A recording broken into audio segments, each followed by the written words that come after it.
Companies top hate for profit ლიდერები Facebook-ის ხელმძღვანელს მარკ ცაკერბერგს და კომპანიის სხვა პირობებს შეხვდნენ აღმასრულებელ პირებს. შეხვედრით კმაყოფილი კომპანიის ორგანიზატორთაგან არც ერთი არც დარჩენილა. ამ წამს დასრულებული შეხვედრა სრული იმედგაცრუება იყო. ეს რამეს ამბობს რაშად რობინსონი, იგი Color of Change-ის პრეზიდენტია. ჩვენს მოთხოვნებზე ზუსტ პასუხს ველოდებოდით, რაც სამწუხაროდ ვერ მივიღეთ. მართალია Facebook-ის აღმასრულებელ პირებს შეხვედრის გაგრძელება სურდათ, მაგრამ აი კამპანიის ორგანიზატორები ამბობენ, რომ მათი 10 დასახელებული მოთხოვნიდან კომპანიამ Facebook-მა შესაფერის რეაგირება ვერცერთზე ვერ მოახდინა და ისინი ზუსტი პასუხის გარეშე დატოვა. Anti-Defamation League-ის პრეზიდენტი, რომელიც ასევე ამ კამპანიის ერთ-ერთი ორგანიზატორია, მის სახელია ჯონათან გრინბლატი, იგივე შთაბეჭდილებით ტოვებს ამ შეხვედრას მარკ ცაკერბერგთან და თავად Facebook-მა კი ხაზი გაუსვა მის მცდელობებს, ზალადობებს, კორუფციის და ქსენოფობიის შემცველი პოსტების და გვერდების წასვლასთან დაკავშირებით და ესეთ განცხადებას აკეთებს Facebook-ი, რომ წლების მანძილზე ამ პრობლემის გამოსასწორებლად მუშაობ. თლად შერილ სენდბერგმა გაახმოვანა კომპანიის სახელით Facebook-ის საოპერაციო დირექტორმა აღნიშნული თემა და სრულყოფილი ვერასდროს ვერ ვიქნებით, თუმცა ყველაფერს ვაკეთებთ, რომ სიძულვილის ენაზე გამოქვეყნებული პოსტები მაქსიმალურად ავარიდოთ Facebook-ს და საკუთარ თავსაც, რომ არ მევიღოთ შესაბამისი კრიტიკა, ამბობს შერილ სენდბერგი, ცაკერბერგის მაგივრად და მთელი Facebook-ის მაგივრად. Facebook-ის მიმართ ბოიკოტი კომპანიებმა რამდენიმე კვირის წინ დაიწყეს და მარკ ცაკერბერგის კომპანია სიძულვილის ენის ტირაჟირებაში დაადანაშაულეს. აღნიშნულის გამო წამყვანმა ბრენდებმა ამ სოციალურ ქსელში რეკლამირება შეწყვიტეს და სხვადასხვა დათვლებით Facebook-ის მიუღებელმა სარეკლამო შემოსავლებმა იმ პერიოდისთვის $7 მილიარდ შეიძლება გადააჭარბოს. მე ერთადერთი რითაც შემიძლია გავიხარო, რომ კიდე კარგი ეს ხალხი, არც პროტესტანტები stop hate for profit და არც Facebook-ის მესვეურები დეტალებში არ ცნობენ გარდაყალბი ანგარიშებისა, რა ლექსიკა ფრაზეოლოგიით მიდის ურთიერთობა ქართულ Facebook სივრცეში, თორე დარწმუნებული ვარ, რომ რა წითელ ზონად ან Facebook კარანტინად გამოგვაცხადებდნენ ეგრევე.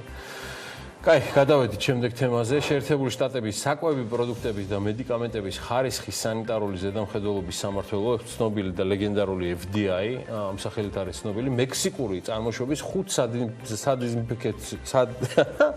სადეზინფექციო საშუალებაში ტოქსიკური ნივთიერების მეთანოლის შემცველობა დააფიქსირა. მეთანოლი ეს არის ნივთიერება, ცხადით ტოქსიკური, რომელსაც კანის თანთქმით ან მიღებით ორგანიზმისთვის საკმაოდ სახიფათო შედეგი მოაქვს. მეთანოლმა ორგანიზმში მოხვედრისას შეიძლება დამატებით კიდევ გამოიწვიოს გულის რევა, თავის ტკივილი, ნერვული სისტემის დაზიანება და არის ხშირ შემთხვევაში, როგორც FDA წერს, სიკვდილის გამომწვევი მიზეზი სხვა თამდევ ძალიან მძიმე, არა ამ შემთხვევაში ლეტალურ შედეგებთან ერთად. CNN-ი წერს, რომ 2 კვირის წინ FDA-მ კიდევ 9 სადეზინფექციო საშუალება აღმოაჩინა მავნე ნივთიერებებით და ყველა მექსიკის ტერიტორიაზე იყო დამზადებული. FDA ექიმთან კონსულტაციებისკენ მოუწოდებს მათ, ვისაც ამ საშუალებებთან შეხება ოდესმე ჰქონია და შესაბამისად ამ ჩამონათვალს ავრცელებს. შეერთებული შტატების დაავადებათა კონტროლის ცენტრი აცხადებს, რომ ვირუსის ასარიდებლად საუკეთესო გზა კვლავ ჰელების ჰიგიენა რჩება და ცენტრი ურჩევს ყველას, რომ ცხადია შეიძინოს სადეზინფექციო საშუალება, რომლის შემადგენლობაში ან 60% ეთანოლია, ან 70% იზოპროპანოლი. აი ესეთი თემა არის და რაღაცა მოსკანდალო ვითარება და სიტუაცია, რომელიც უკავშირდება FDA-ის ბოლო განცხადებას სადეზინფექციო საშუალებებთან შეერთებულ შტატებში. ერთ ამბავსაც გეტყვით, მაგრამ FDA-ის გადაწყვეტილებებიდან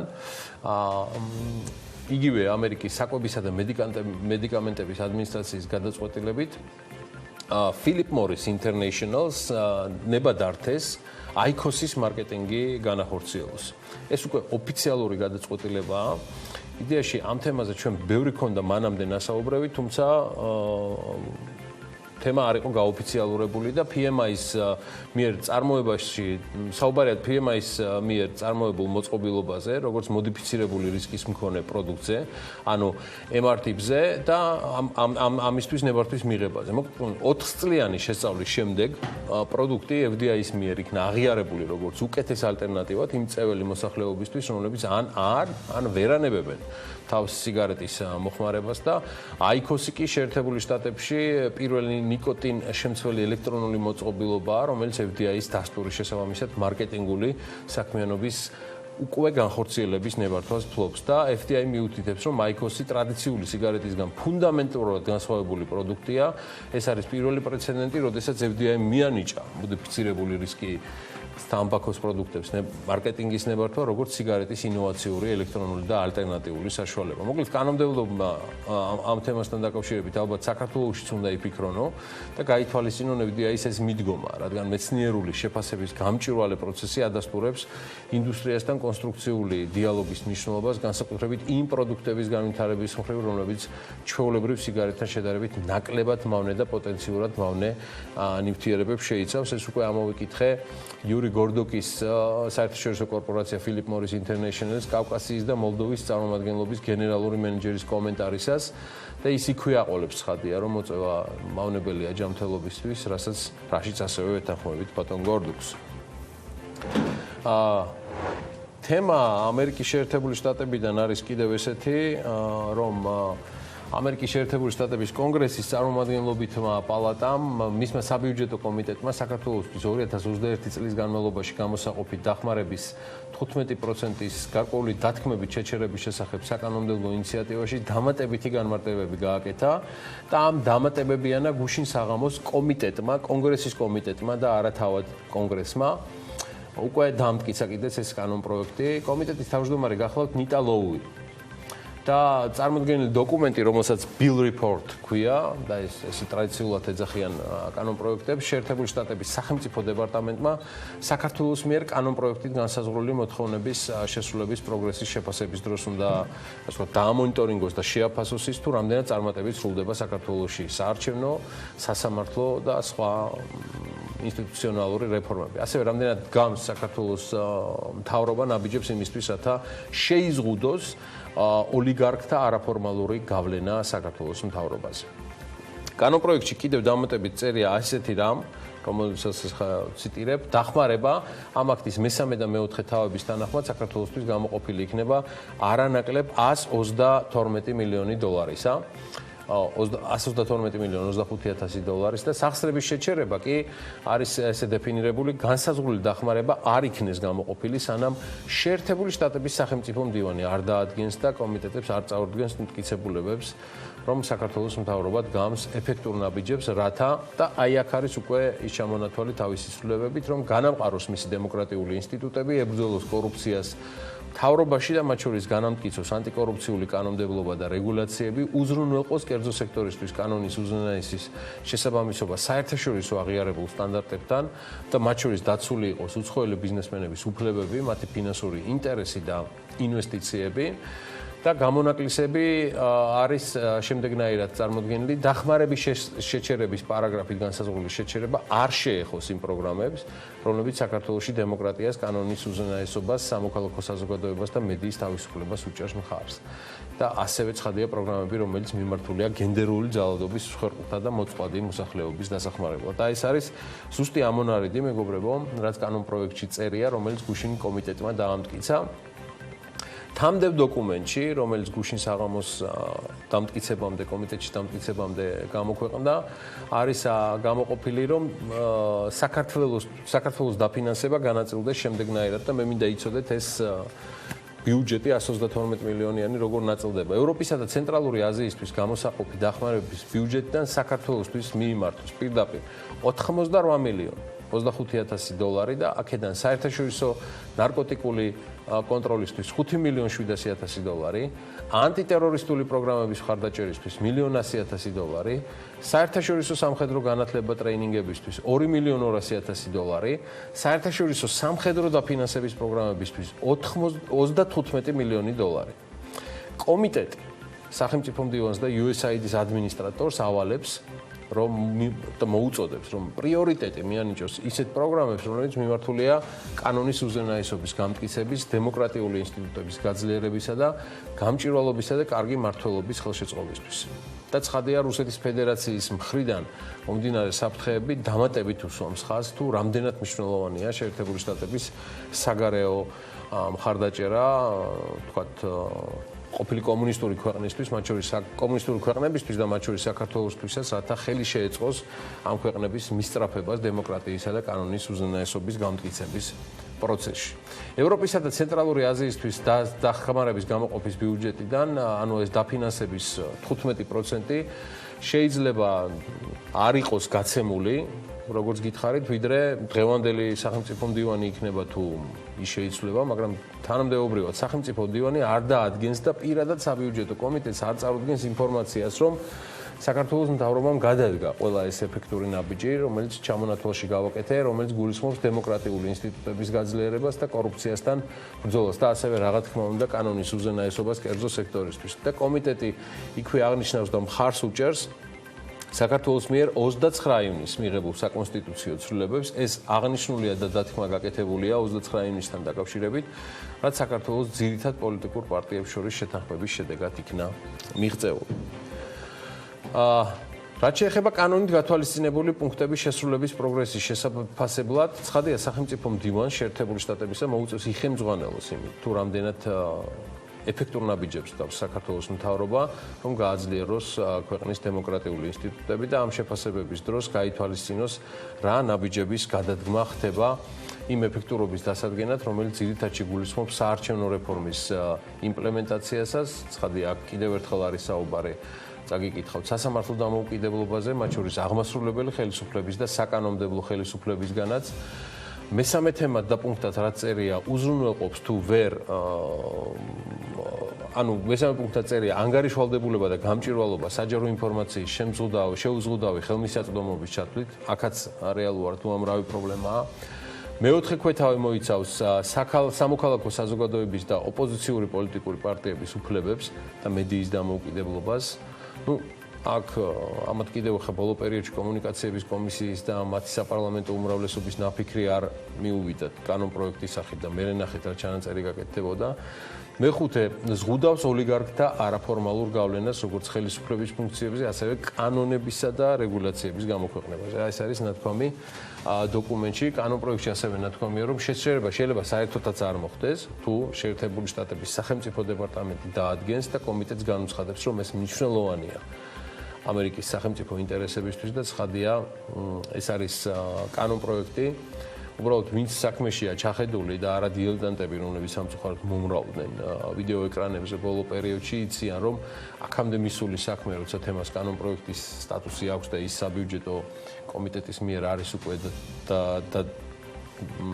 დადასტურებული, გუშინ კენჭი ეყარა, არის ძალიან რთულად შემოსაბრუნებელი. და ეს არ არის არანაირად კარგი ამბავი. შეუძლებელი ცხადია არაფერია, მაგრამ აქამდე რომ მივიდა ეს საქმე უკვე ძალიან უპრეცედენტო და სევდიანი ამბავია პირველ რიგში ქვეყნისთვის, რადგან მათ ვისი გამოისობითაც ფერხდება და ჩნდება კითხვები წლობით ნაშენებ ურთიერთობებზე და ღირებულებებზე. ეს ხალხი ჩვენი ერთ დღეს მაისის თოვლივით აღარავის ეხსომება, აი ქვეყანას კი ეს შეცდომები და მათი გამოსწორება დაღდასმულებით კიდევ დიდხანს მოუწევს.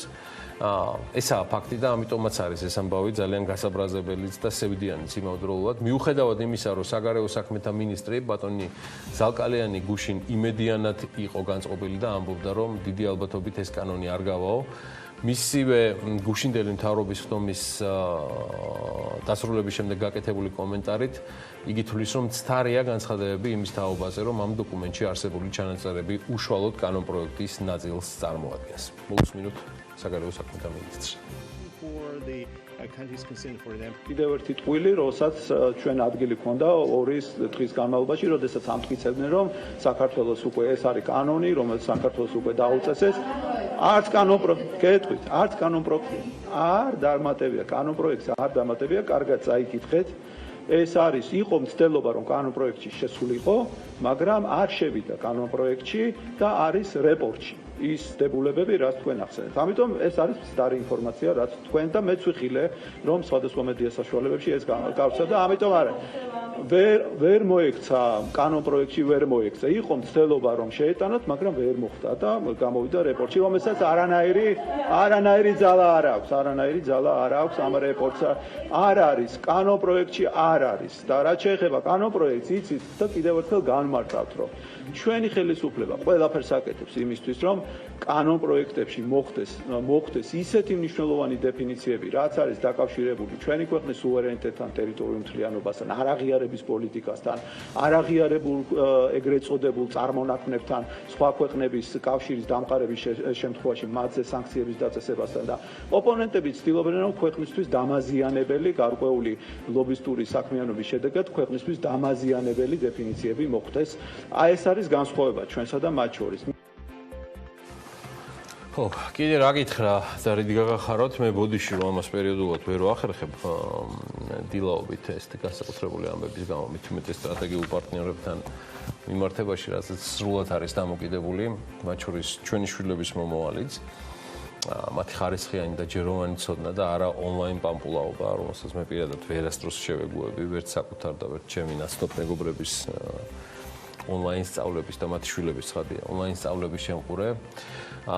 კიდევ არის ამბავი, რომ ბევრს მოუწევს, ვინც შეერთებულ შტატებში სწავლობდა წლევანდელი მინიმუმ საშემოდგომო აკადემიური საქართველოსთან მართონ, მითკაი, უფრო მშვიდად ვიქნებით თქვენი ოჯახობებით, მეგობრებით, სამაგიეროდ ამ პერიოდში გეძლევათ საშუალება, რომ სხვადასხვა სტაჟირებები გაიაროთ შედარებით გამართულ კომპანიებში საქართველოში, რომ მეტად საქმის კურსში იყოთ, როგორ ფეთქავს სამშობლოს ეკონომიკა, რა უჭირს და რა უხინს ქართულ ბიზნესს, რომელსაც იდეაში დღეს და ღამეც არც პური აკლია და არც სანახაობა. იდეაში რაც ბიზნეს და საზოგადოებას აკლია და ამას ყველა საჯარო ინტერვიუში აღნიშნავენ, თავად ბიზნესის წარმომადგენლები, არის კომუნიკაცია და ერთადერთი ვისაც არ აკლია ეს თემა და ზოგადად არიან ისინი, ვისაც ეს მუდმივი კომუნიკაცია და ინფორმირება ევალება საგმიანი საზოგადოებისა. ეს ადამიანები არიან გადაწყვეტილების მიღებები ხელისუფლებაში და შესაბამისად ალბათ ეს მიმართულება თუ გააქტიურდება, მხოლოდ კარგი იქნება. რაც შეეხება კადრს, რომელიც დაანონსა უკვე ჩვენმა საეთერომ, ხო, ესეთი ამბავია, ამერიკის თემას რო არ გადაუხვიოთ, Walt Disney არ აპირებს გეგმებს გადაუხვიოს და კომპანია ფლორიდის შტატში მდებარე ქალაქ ორლანდოში პარკებს შაბათს გახსნის, როგორც კომპანიის განცხადებაში წერია, პარკები შეზღუდული რაოდენობის სტუმარს მიიღებს და შესაძლოა ყველა ვიზიტორს შეუმოწმებენ ტემპერატურას, ასევე ყველას უნდა ეკეთოს პირბადე, ადგილზე იქნება სხვა ყველა სანიტარულ-ჰიგიენური საშუალება, რაც სტუმრებს უსაფრთხოდ გართობის შესაძლებლობას მისცემს. შესამოწმებელი იქნება და აბა როგორ ხა მეტიც არის გასაკეთებელი, მე მგონი იმ ფონზე რომ საკმაოდ მზადია COVID ინფიცირებულთა რიცხვი, იმ ფონზე რომ ცალკეული შტატები და ქალაქები ვადაზე ადრე გაიხსნა კარანტინის ფონზე, თან ამერიკის პრეზიდენტისგან შერისხული მსოფლიო ჯანდაცვის ორგანიზაცია მორიგჯერზე გვაკოშმარებს და მისი სიახლეა რომ ახალი კორონავირუსი ჰაერით გავრცელების მტკიცებულებები ვლინდებაო. ამის შესახებ კვირის დასაწყისში მეცნიერთა ჯგუფმა ორგანიზაციას ღია წერილი გაუგზავნა და რეკომენდაციებიც განახლების თხოვნით მიმართა და ეს თემა გუშინ როიტერსმა გაავრცელა. ჩვენ განვიხილავთ ჰაერით და აეროზოლური გზით გავრცელებას. როგორც COVID-19-ის გადადების ერთ-ერთი გზა. ესეთი რამ განაცხადა მსოფლიო ჯანდაცვის ორგანიზაციის წარმომადგენელმა მარია ვან კარხომმა. სულ ჯანმრთელად მინდა მყავდით თქვენს და ყველაც პლანეტარული მასშტაბით სალამი საქმიანი დილის სტუდიიდან.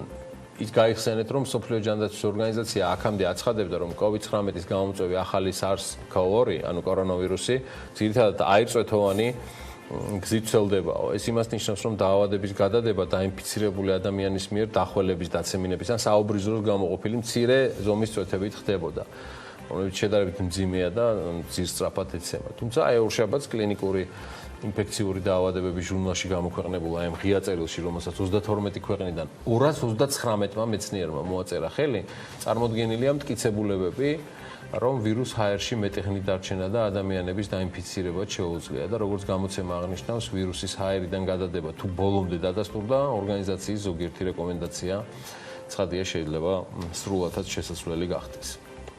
კიდევ ერთი ამბავია, რაზეც კომუნიკაცია შედგა პირდაპირ BMG-ს და ირლანდიურ დაბალბიუჯეტურ ავიაგადამზიდავ რაინერს შორის ეს იყო გუშინ ევროპის უდიდესი დაბალბიუჯეტური ავიაკომპანია რაინერი მზადა საქართველოში საკუთარი ოპერაციები განაახლოს 1 აგვისტოდან, ანუ მაქსიმუმ 3 კვირაში, რაც დამოკიდებულია საქართველოს მთავრობის მიერ შეზღუდვების მოხსნასთან და აეროპორტებში საზოგადოებრივი ჯანდაცვის მიმართულებებით შესაბამისი ზომების გატარებასთან იქნება დაკავშირებულიო.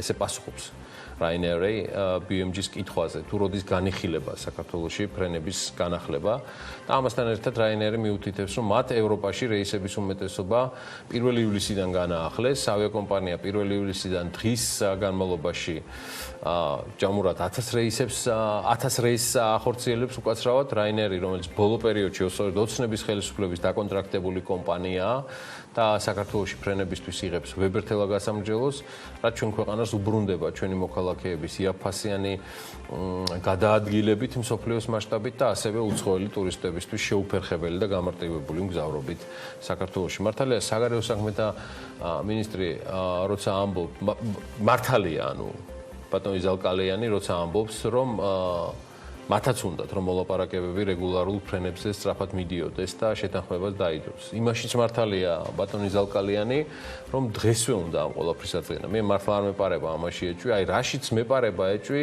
ამას ახარწყლებს დღესვე კი არა, ჯერ კიდევ გუშინ BMG-მ სრულიად მარტივი კომუნიკაციით მიიღო ჯერ რაინერის და მე უკვე მთლად ლუფტგანზას პასუხი, რომელსაც აგერ გაგაცნობთ, ამოგიკითხავთ, არ დაგზარდებით. ლუფტგანზას შეუძლია დაადასტუროს, რომ ავიაკომპანია 2 აგვისტოდან გეგმავს დაიწყოს ფრენები კვირაში 2 სიხშირით მიუნხენ-თბილისის რეისებზე, ხოლო 31 აგვისტოდან გეგმავთ, რომ სიხშირეები 3-მდე გაიზარდოს, თუმცა ფრენების განხორციელებაზე კვლავ ველით საქართველოს მთავრობის წარმომადგენელთა დასტურსო, რომელიც აქამდე არ მიგვიღიაო. ეს იყო გუშინ შუა დღისკენ, აი გვიან საღამოსკენ ამ თემაზე გამოგვეხმაურა ეკონომიკის სამინისტრო. არის დარდოთ, ხორციელი კონტაქტი არ ყოფილა.